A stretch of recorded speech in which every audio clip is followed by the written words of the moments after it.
Yes, sir, good morning. Great to talk to you, boss. You want to finally give Trent the paid internship that I recommended? Yes, I would agree. I think it's a great idea.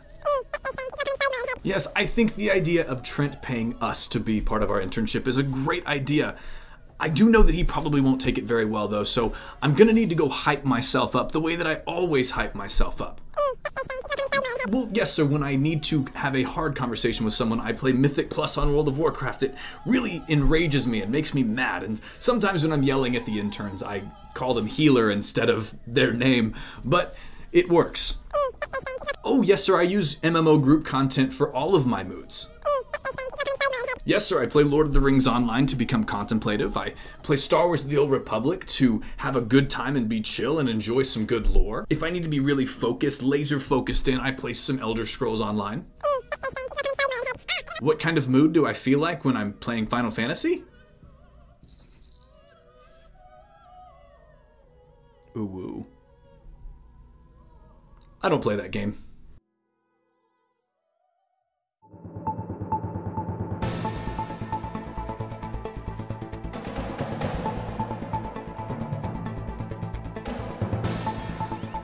Welcome everyone to the MMO Weekly News Update. My name is Bright Life, this is my fancy suit, and we had an incredible week in the MMORPG landscape. Today we're going to be talking about New World passing 100,000 concurrent subscribers with their release of their new fresh servers. We are talking about Lord of the Rings Online's unfortunate delay into November 15th for their Before the Shadow expansion. We have World of Warcraft in the news for some social media campaign news. We have Elder Scrolls Online's Firesong expansion launching. We have people that you can rob in Runescape, and we have some new news coming in from an upcoming MMO that I'm very excited about, Dune Awakening. So let's just jump right into the news. Wow, no Trent voice lines yet?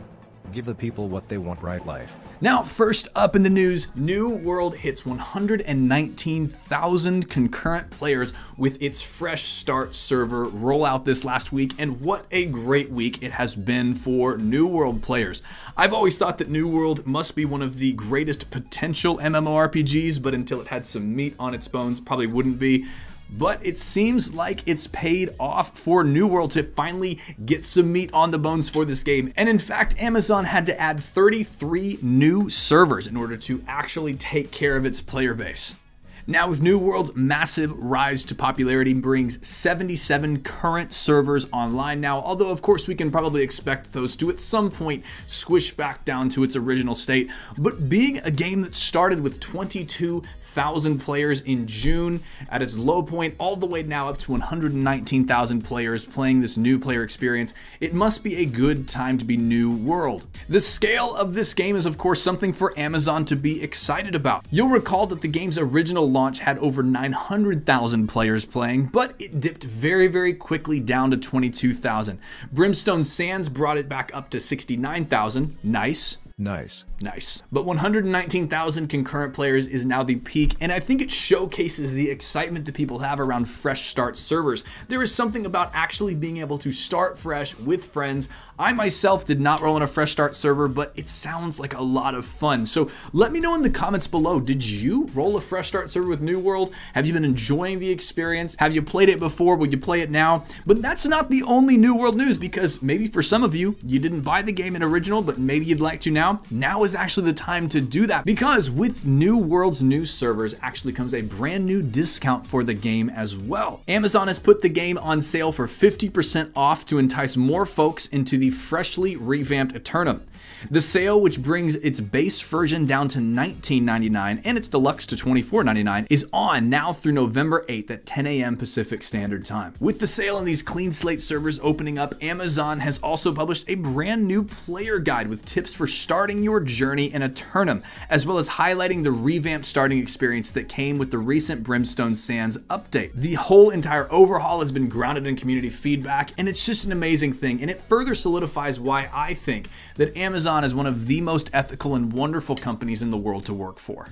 Is this newscast sponsored by Audible or something? Just like you have an incredible company to work for as well, Trent. I'm not allowed to use the bathroom and haven't seen my family in weeks. Have you paid me your $25 for the day yet, by the way? This is now a paid internship. Someone please save me. Interns. Now, hey, before we go further in the news, please go ahead and drop a like at that little like button down below. It helps more lovers of MMO news like you and me see this video. It actually really does help. Super free to do, so please go ahead and drop a like for me down below. Now, in other news, Lord of the Rings Online has unfortunately delayed its release of its upcoming Before the Shadow expansion to November 15th. In a tweet sent out by Standing Stone Games, we are getting Before the Shadow ready and we want to update you on our new release date. Update 34 will now release November 15th, a shift of 1 week from its original release date. We apologize for the delay and we look forward to adventuring with you soon. Now, game delays are nothing new. They're still frustrating when they happen, but the date they've chosen is interesting because in a video where I recently covered this, you can find that in the link in the description down below or the pop-out card. This is running into a very significant date of November 15th, which is when World of Warcraft is releasing its brand new hero class, the Drakthir Evoker. Now, these two games do have maybe not a ton of crossover, but enough crossover to where it is an interesting date to choose. Now, with the release of the Drakthir Evoker being one of the primary highlights for the new expansion coming up in Dragonflight, it is going to be an interesting thing to see if Before the Shadow gets kind of buried underneath the wave of people that are going over to Dragonflight for this experience. Now, there may not be a ton of crossover between the two crowds, the World of Warcraft and Lord of the Rings Online crowd. I believe there is certainly some, but this would be like trying to unveil your new concept for a cell phone on the same day that Apple releases its iPhone 20 Pro XR Max Ultra. It's just a concern with thinking that really this was supposed to be the expansion that followed the 15th anniversary, going to bring a lot of players back to the game. I'm not really sure if that's going to work on this one. I think it would have been better if they would have released it on the 14th or the 16th, but that 15th is a wow day. So we're going to have to see how that works. I'm hoping that it really does lead to a lot of great players coming into this game because it is really, really great. If you haven't tried Lord of the Rings Online, please feel free to do so. It's a great game you can play for free right now, but obviously not on November 15th if you're going to be playing a Drakthir Evoker. Now, our next story comes from Blizzard. They are actually doing massive Twitch drops that have had zero controversy associated with them, as always with Blizzard, and they've done a brand new social media campaign that looks really, really fascinating. So let's jump into this story.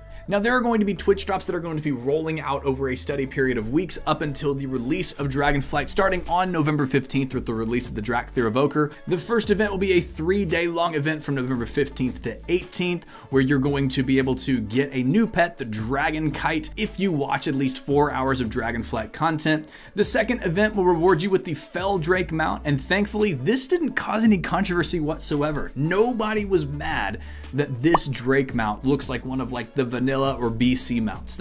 It's really good because otherwise, you know, people would have been really angry about it. The third Twitch drop event will be a longer event running from December 13th at 3 p.m. Pacific and ending at December 28th at 11:59 Pacific, where if you watch at least 2 hours of Dragonflight content during those weeks, you'll be able to play with the Perpetual Purple Firework toy and light up the sky with color. I personally love Twitch drops. I think it's a great way to support the small streamer. It allows them to earn rewards for people watching their streams, which is an awesome, awesome thing. So way to go, World of Warcraft. And also a really cool social media campaign just came out from World of Warcraft that honestly fascinated me. Now, in other World of Warcraft news that's actually quite fascinating, their social media team has put something together that I think is honestly fascinating and a fantastic PR move. I think World of Warcraft has always owned the PR space in a way that no other MMO does, and they've really done it again this time. And so here's how it works to discover your own detailed journey through Azeroth. You travel over to Twitter and tweet the following to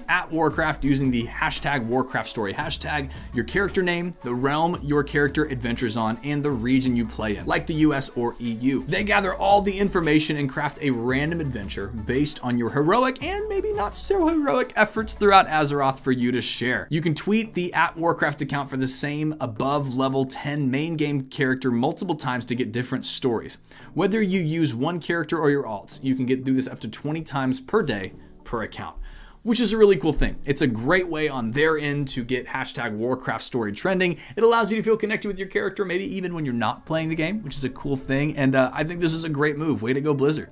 All right, jumping over to Elder Scrolls Online. Elder Scrolls Online Firesong released this last week, but to quite a few unfortunate problems with their backend systems interacting with add-ons. Now, the Elder Scrolls Online Firesong is the story DLC that rounds out this year's Legacy of the Bretons storyline. Takes players to the island of Galen, one of the islands off the Sistris, aiming to help fend off both the Firesong Circle as well as the dread-sailed pirates that hound the archipelago. As the last story DLC in the year-long Breton storyline, the new DLC brings hours of content, culminating in the conclusion of the story of the Ascended Order and finally unmasking the mystery of the Ascendant Lord. Players who have been following the political intrigue of the year-long story, especially since the events of this year's major chapter release, High Isle, will be really happy with this ending. I have heard a couple things about it, not gonna spoil anything, but this is an exciting thing for ESO.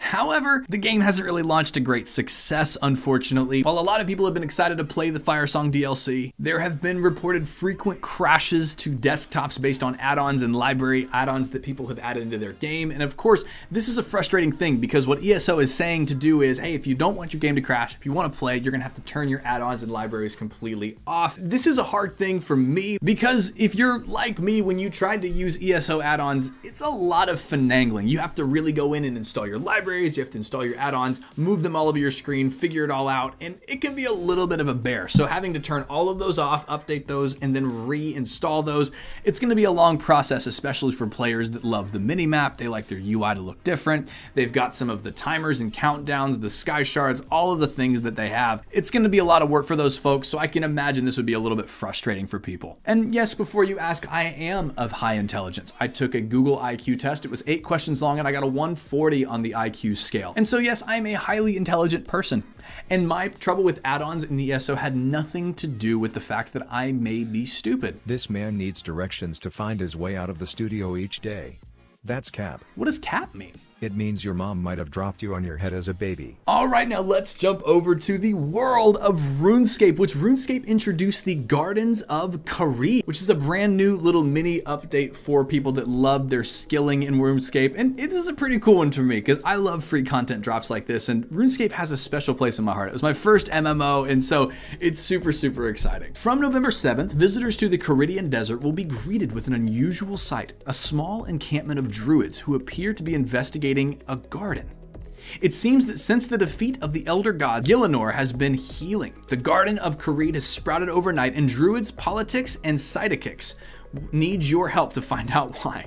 Politics and sidekicks. I'm gonna name my next kids that. Those are great names. You'll travel to Gielinor, cultivating plants wherever you go and investigating other reports of suspiciously lush plant life. You'll be handsomely rewarded for your efforts, so come on, get digging. I love that, man. RuneScape is so fun. Now, the skills that you're going to be utilizing in this event, this little like mini world event, are going to be farming, thieving, because apparently you can actually steal from these druids, which is awful.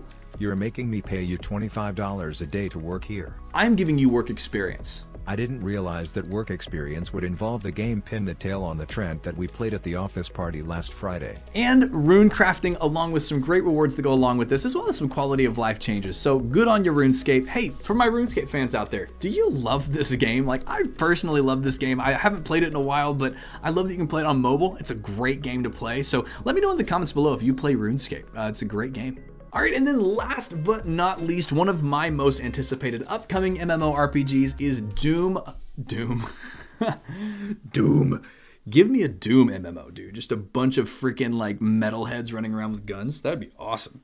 Dune Awakening shares a sizzle reel for an upcoming promo for their game. This is going to be an open world survival MMORPG, which I'm very excited about, and describes itself as this: rise from survival to dominance as a vast and seamless Arrakis shared by thousands of players. Dune Awakening combines the grit and creativity of survival games with the social interactivity of large, persistent multiplayer games to create a unique and ambitious open world survival MMO. So we did get a quick look at the laser guns friends over in Dune, they sent this image out, and then they also put together a really cool Twitter video where essentially what they did was they showcased how the characters are mapped on movements and the actors in the studio, and then how they're gonna look in the trailer itself. I'm excited personally for this trailer. If you're excited for this trailer, definitely be sure to keep it here on the MMO News, because we'll definitely talk about it as soon as it comes out. I think that Dune is a great franchise for an MMO. I mean, it just makes sense. The massive galaxy, the world building options, even the character options through Dune. I'm really, really excited for this one. All right, friends, well, that is it for me this week. My name is Bright Life. This has been your weekly MMO News. Thank you so much for watching to the end. If you enjoyed it, please, again, leave a like and that like button below. It really helps more MMO lovers see the MMORPG news. If you loved it, hit the subscribe button. Helps me know to make more content like this. I want to thank you guys so much for your wonderful support of the MMO News over the past couple weeks. It's become one of my favorite things to do on a weekly basis, and you guys have just been so kind. So thank you so much for watching. I want to say a massive thank you to our patrons. You guys are absolutely wonderful. Thank you guys so much for supporting this channel. You guys help it not just survive, but thrive, and it's awesome to have you. If you'd like to get these videos a little bit early, if you want to be a part of a private Discord with strategy sessions and all that stuff, you can join our Patreon at the link down below. But friends, the two things that I say at the end of every video that I make are the most important things that I could say in any video ever, and it's this: you are more loved than you know, and you are so much more valuable than you realize. I hope you have an incredible day, and I will see you in the next one.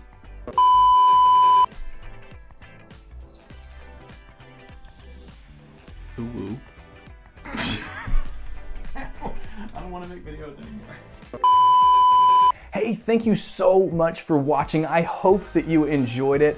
I want to let you know a couple ways to connect with me. First of all, we got an awesome Discord in the description. We've got a Patreon if you'd like to give to the channel and help support more video creation. And I am live on Twitch quite often over at twitch.tv/brightlifecommunity. Would love to see you there. Always love interacting on those live video streams. But I hope you have an incredible day, my loved and valued friend. Have an awesome one.